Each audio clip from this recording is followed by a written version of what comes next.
ये तो हम सभी जानते हैं कि रावण के अहंकार ने उसे कहीं का नहीं छोड़ा। अपनी जिद और अधर्म कार्यों की वजह से उसने अपने कुल समेत खुद का भी विनाश कर दिया। अपने इसी अहंकार की वजह से उसने न जाने कितने ही लोगों के ऊपर अन्याय किए, लेकिन एक ऐसा इंसान भी था जिसने रावण को ना को कहने चने चबवा दिया और कई दिनों तक बंदी बनाकर रखा।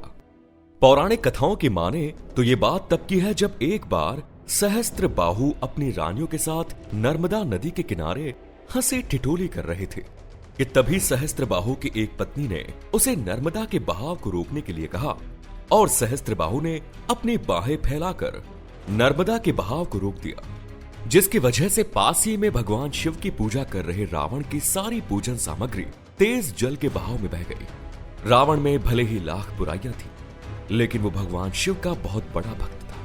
पूजा भंग होने के बाद रावण आग बबूला हो गया और आसपास देखने लगा कि किसकी वजह से ऐसा हुआ। तभी उसने देखा इन सब के पीछे सहस्त्रबाहु का हाथ था। उसने अपने मनोरंजन के चक्कर में रावण की तपस्या को भंग कर दिया। ऐसा करने की वजह से रावण और सहस्त्रबाहु के बीच युद्ध छिड़ गया।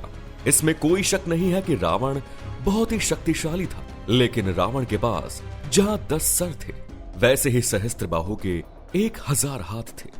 इसीलिए कितना भी शक्तिशाली होने के बाद भी रावण सहस्त्रबाहु के 1000 बाहों का प्रहार सह नहीं पाया और अंत में सहस्त्रबाहु ने रावण को बंदी बना लिया। आखिर में सहस्त्रबाहु ने रावण को काल कोठरी में बंद करवा दिया। रावण को समझ नहीं आ रहा था कि ये उसके साथ क्या हुआ, वो युद्ध कैसे हार गया और आखिर उसने कौन सा पाप किया था जो उसे ये सब कुछ सहना पड़ा। रावण को कुछ समझ नहीं आ रहा था कि वैसे तो इस संकट की घड़ी से बाहर निकलने के लिए जिसके बाद कोई रास्ता नहीं मिलने पर रावण ने भगवान शिव का जाप किया। वहीं दूसरी तरफ भगवान परशुराम देवों के देव महादेव के पास हिमालय पहुंचे, जहां उन्होंने भगवान शिव से शिक्षा ग्रहण की। शिक्षा खत्म होने के बाद परशुराम ने भगवान भोलेनाथ से गुरु दक्षिणा के लिए पूछा। तब शिवजी ने परशुराम से कहा कि समय आने पर मैं तुमसे अपनी गुरु दक्षिणा मांग लूंगा। और आखिर में वो समय भी आ गया जब भगवान शिव ने परशुराम से अपनी गुरु दक्षिणा की मांग की। शिवजी ने कहा कि गुरु दक्षिणा में मुझे रावण की मुक्ति चाहिए। भगवान शिव ने कहा कि मृत्युलोक में रावण नाम का एक राजा रहता है, जिसे अपनी शक्तियों पर बहुत अभिमान था। अब उसे अपने अभिमान की सजा मिल चुकी है। अब उसके बाहर आने का समय आ चुका है। मैं चाहता हूं कि तुम वहां जाओ और उसे उस बंधन से मुक्त करवाओ। भगवान शिव के कहे अनुसार परशुराम सहस्त्रबाहु के कारागार पहुंच गया, जहां उसने रावण को बंदी बनाकर रखा था। मार्ग में सहस्त्रबाहु के कई सैनिक आए, लेकिन परशुराम ने एक एक करके सभी वध कर रावण को मुक्त करवा दिया। कथा के अनुसार सहस्त्रबाहु ने रावण के सामने ये प्रस्ताव भी रखा कि अगर वो परशुराम का वध कर देगा तो वो उसे आजाद कर देगा। लेकिन लंकेश रावण ऋषि विश्रवा का पुत्र था और परशुराम जगदग्नि के पुत्र थे। अपनी ही तरह परशुराम के ऋषि पुत्र होने पर रावण ने उनका वध करने से मना कर दिया। सहस्त्रबाहु बहुत ही अभिमानी राजा था।